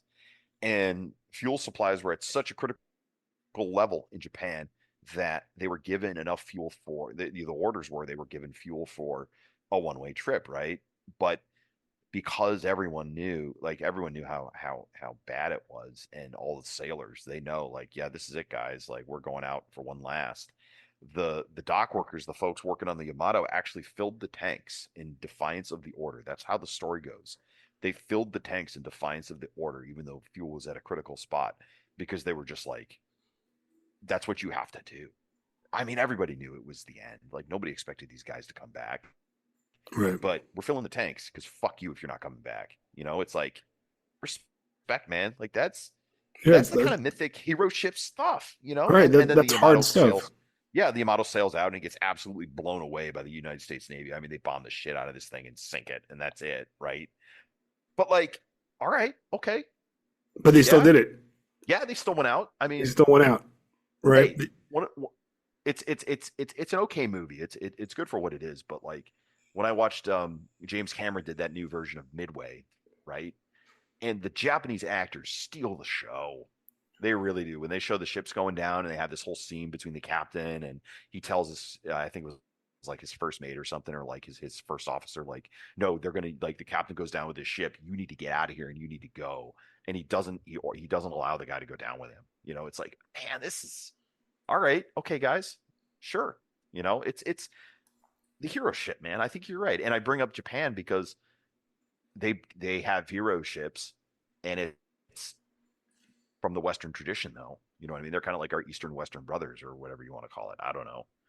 What do you Right. think? No, I agree. I agree. In a way, like I think it's just a human thing, man. Yeah, It's like it's with a human spirit of, ultimately you have to believe, like I do. I mean, you don't have to, but like I think that if you look at our literature and our culture, not just ours, but around the world, that we have an immortal spirit, an immortal soul yeah, we really do. that It's yearns funny. yearns Sorry, for go ahead. greatness. He yearns for greatness, and it yearns to make a difference. You don't see this kind of stuff in animals. This like No, almost like it's almost like a suicide drive in a way, but it's a yeah, suicide drive for honor. And so much of progressivism doesn't understand that, and stilts it, and it cannot be contained because it can be forgotten. It can be, kind of nap. ignored, but Yeah. it's deep down. I want you guys, we're going to end it soon, but I kind of have some homework for you and for everybody. Ooh, okay. All All right. right. And End of season 1. Here's your homework. it's a All right. homework. It's a Okay. very important one, okay? And it's a good one. I just thought about it, right? Because this conversation led to it. It is a short story I want you guys to read. It takes maybe 10 minutes, right? And it's free Okay. online. You can find it just by Googling it. It's called The Sword of Welleran, right? By Lord Dunsany, right? Or Okay. Dunsany, if I'm Make pronouncing sure it you right. link that in the podcast I because in the will. podcast entry.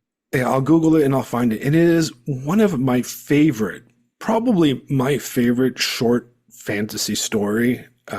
Lord Dunsany, he was an Englishman. Well, I believe he was an Englishman that lived in Northern Ireland, and he's basically really like a progenitor of science fiction. I mean, not science fiction, of fantasy. A Okay. lot of for example, Lovecraft was a big Lord Mm. Dunsany fan, and I Mm-hmm. believe Tolkien took a lot from him too. Nice. Okay, good. And he wrote some interesting stuff around the turn of the century. But the Sword of Welleran really, really, I'm not even going to tell you what it's about, but it's about what we've been talking about, basically, right? Yeah. And Okay. I think that we should read it because I think that is, if in the episode 1 of season 2, we'll mention it again and see what you thought about it.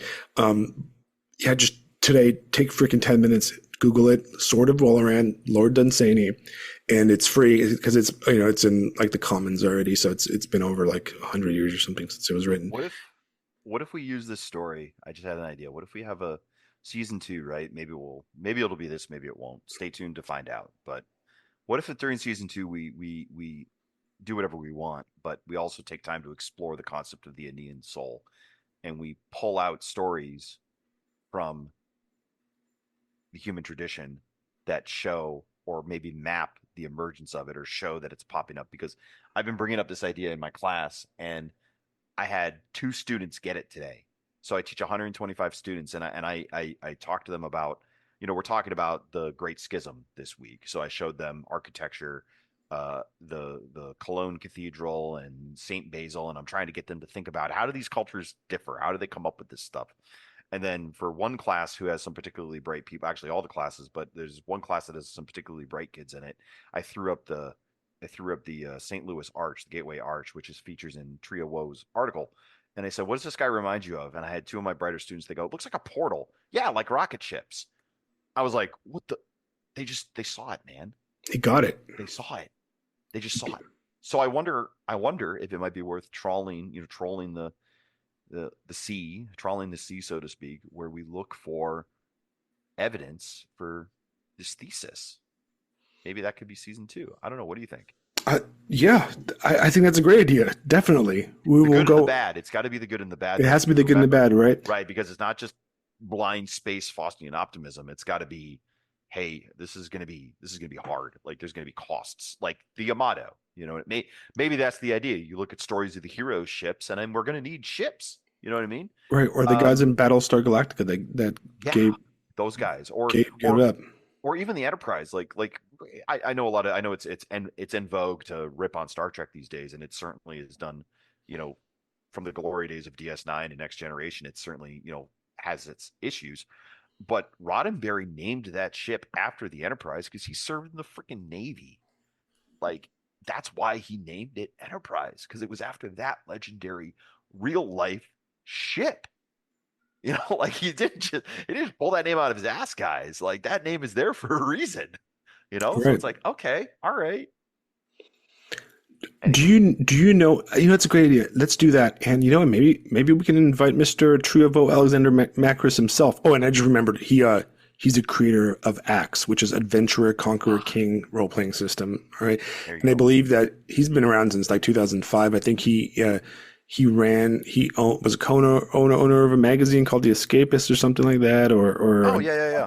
I think that's what Just just so did. we're clear, we're not actually looking to suck this guy's dick because I kind of feel like I'm doing that lately. But this is a fantastically awesome idea. Yeah, I mean, This is a cool we're idea. fans. I mean, maybe I will shoot All him. right.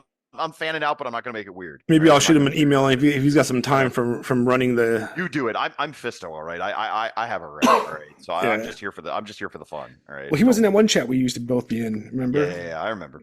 that one chat? Anyway, that one chat of which we will um, not speak. but have you ever heard? I got one more thing before we call it, Nick. I Yeah, just take your thought time, about man. this. Have you ever heard of the shape called a mandrola. I have. I can't think of it, but I've heard of it. So it's an almond, right? It's kind of like a mandala, the mandala, like the Buddhist Okay. thing or whatever, the Yeah, flower yeah, thing. But it's a mandrola. It's the space in between two overlapping circles, right? It's yeah. the almond in the middle of a Venn diagram, right? Well, so the mandrola is a kind of a spiritual symbol. It's has a lot of Christian implications to it, right? It's called the Okay. Vesica Piscis, right? In Latin, and it's the shape of a almond or an eye or an eye. A lot of spiritual elements to Gateways. that, right? A lot of Oh, it's a gateways. gateway, right? Gateway to the soul, right? Right. So Window to the soul. that's kind of what it represents. But what it's interesting that you see it a lot in like Orthodox iconography.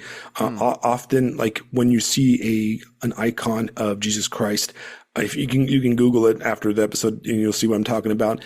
You will see Jesus Christ in full figure in the middle of a mandrola, right in the middle of this almond shape. Instead of it's not like a circle. It's a an eye turned on its side.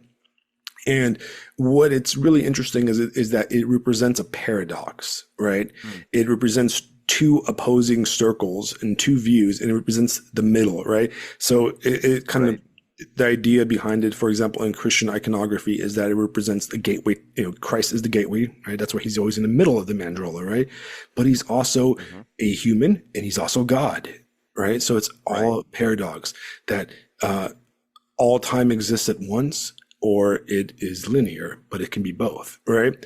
And Right. I think it's a good symbol of this, speculative age that we're talking about because you can Yeah. take one side, the progress and, the Faustian spirit, and then I hope we mixed it with the Magian spirit, which is, Yeah. and or tamed it with the spiritual. And I think that the Faustian was a bit too atheistic, a little bit too mechanistic and self focused. And I think that if we combine those two, I think we really will enter a good age, right? And I think that Yeah. thinking about that symbology is interesting. That's kind of a combination of we will move forward, but in a spiritual and material way, not just one or the other. Right. Yeah, has to be.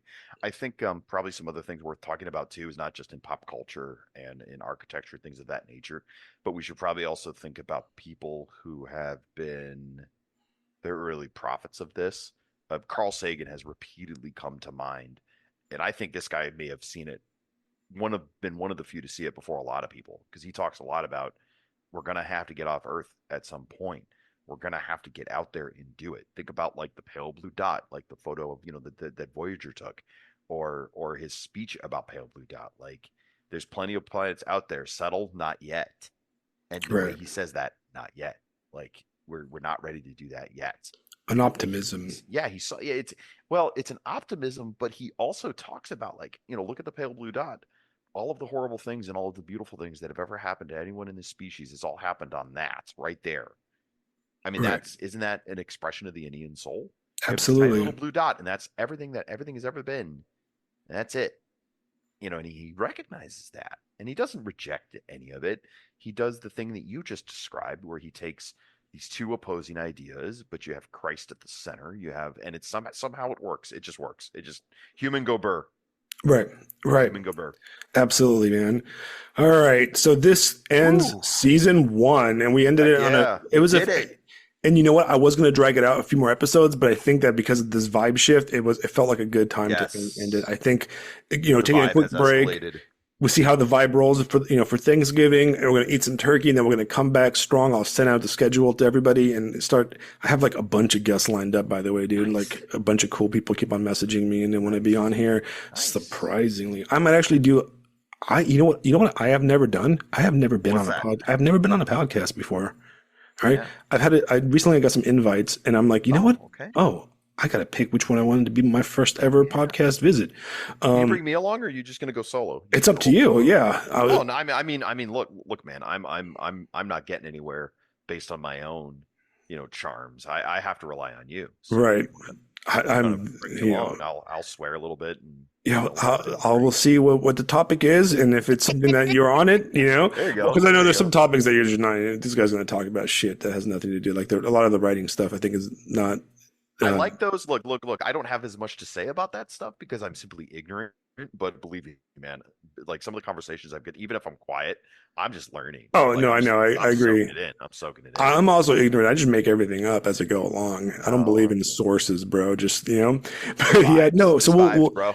well, I think some people want us on, so I'll send you that kind of stuff because I've gotten Cool. a few inquiries. I've gotten tons of inquiries of new people. Is your cat going insane? Huh?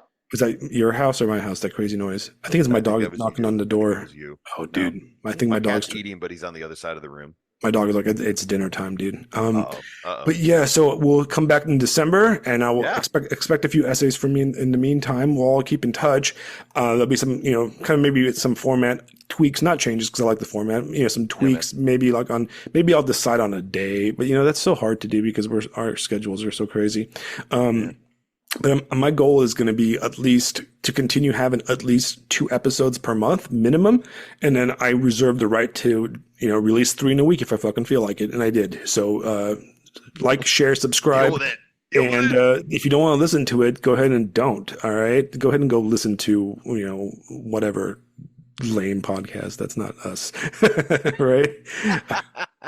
You listen to your Spotify podcast, Yeah, go ahead and be degenerate. It's fine. Yeah, you don't listen. We're talking You'll about be deep left shit. behind when we ascend to the heavens, so it's fine. But in order to listen to episode 1 of season 2, you have to have read Lord Dunsany's Sword of Welleran, or else you're not welcome. You can't sit on this. You can't sit on this bus. All right, guys. Good night. And once again, I'm going to say it a million times. Please like, share, subscribe. Listen to it on Spotify, YouTube, and all the other places where you can, stream podcasts. Thank you very much to Fisto for always joining me, and thank you very much for this season's guests. We had some awesome people: Alexander Helene, Lisa Kuznag, Sudana Krishniki. We had Noah Reimer. We had just everybody. It was so cool. Had a great time. All 260 fucking hours. Right? It's actually going to be 262 hours once we're done with this episode. Booyah. So Booyah. hell yeah! And good night, and we'll see you on the other side.